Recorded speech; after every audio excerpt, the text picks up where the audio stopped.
हामी अहिले हाम्रो एउटा रेसिडेन्शियल बिल्डिङको साइटमा छौँ। नेपाली बोलीचालीको भाषामा घर बनाउने, हामी आफू बस्ने एउटा घरलाई रेसिडेन्शियल बिल्डिङ जुन भनिन्छ, त्यसमा चाहिँ नर्मली बोलीचालीको भाषामा यसरी जुन तल फुटिङ, आइसोलेटेड फुटिङ गरिन्छ, यसलाई चाहिँ भन्छ हात्ती पाइले। हात्ती पाइले गरेर पिलर उठाएको भनेको त तपाईँहरू हामी सबैले सुनेकै छौँ। यो हाम्रो स्यालो फाउन्डेसन अन्तर्गतको स्ट्र्याप फुटिङ फाउन्डेसन हो, जसमा यो जुन एउटा हाम्रो एउटा आइसोलेटेड फुटिङ भयो र अर्को आइसोलेटेड फुटिङ, यो दुईटालाई स्ट्र्याप बिमले कनेक्ट गरिन्छ। यसरी एउटा लिङ्क फर्मेसन गरिन्छ।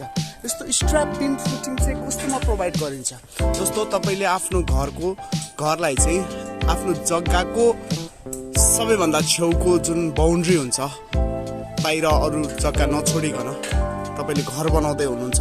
जस्तो यो बिल्डिङको कुरा गर्ने भने यसमा यो फेस र यो फेस गरी तीनवटा फेस चाहिँ आफ्नो जग्गा कति पनि नछोडिकन घर बनाइदिएछ। त्यो कारणले गर्दा यसरी हाम्रो जुन बनाइन्छ, यसले गर्दा कस्तो हुन्छ भने यो पिलर चाहिँ इसेन्ट्रिक हुन जान्छ। इसेन्ट्रिक पिलरलाई चाहिँ ब्यालेन्स गर्न, यसको लोड ब्यालेन्सका कुराहरू आउँछन्।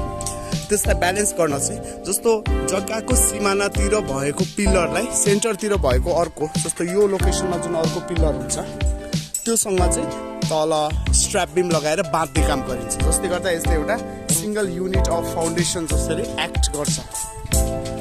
अब स्ट्र्याप बिम भन्नाले कस्तो बिम हो त भन्दाखेरि, जस्तो कि हामी अरू भिडियोमा पनि यो बारेमा जानकारी लिएर आउँछौँ।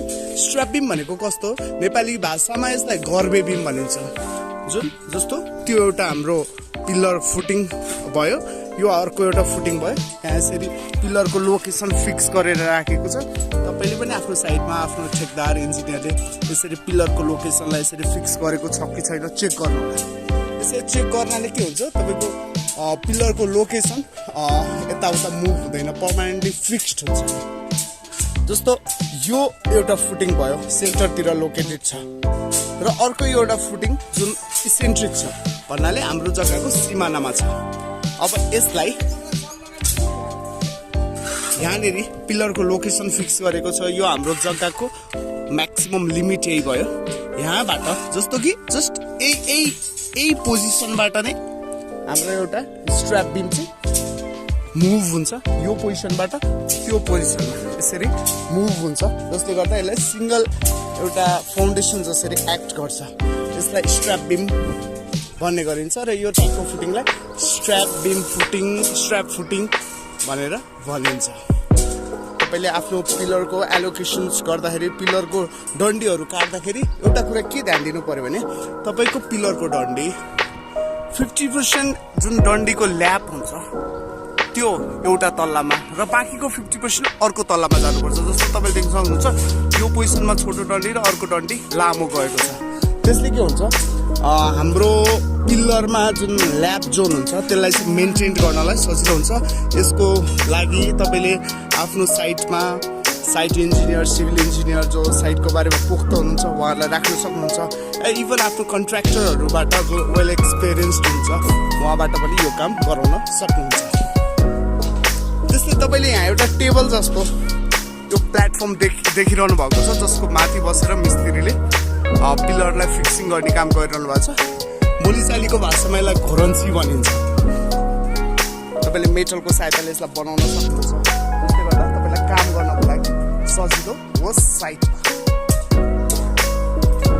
अब यो साइटको कन्टिन्यू भिडियो तपाईँहरूलाई हामी ल्याइराख्नेछौँ, तपाईँलाई साइटको बारेमा जानकारी दिइराख्नेछौँ। हाम्रो भिडियो बनाउनुको सोलो मोटिभ्स भनेको कस्तो हो भने, तपाईँले घर बसी एउटा टेक्निकल एस्पेक्टबाट टेक्निकली साउन्ड बिल्डिङ कसरी बनाउन सक्नुहुन्छ त्यसको बारेमा जानकारी दिनको लागि हो। हाम्रो भिडियो तपाईँलाई मन परेको खण्डमा लाइक सेयर गर्न सक्नुहुन्छ। आफ्नो साथीहरू जो घर बनाउँदै हुनुहुन्छ या फ्रेसर्स इन्जिनियरहरू हुनुहुन्छ, साइटमा एक्सपिरियन्स लिन खोजिरहनु भएको इन्जिनियरहरू हुनुहुन्छ, उहाँको लागि एकदमै इम्पोर्टेन्ट हुन जाँदछ। Thank you.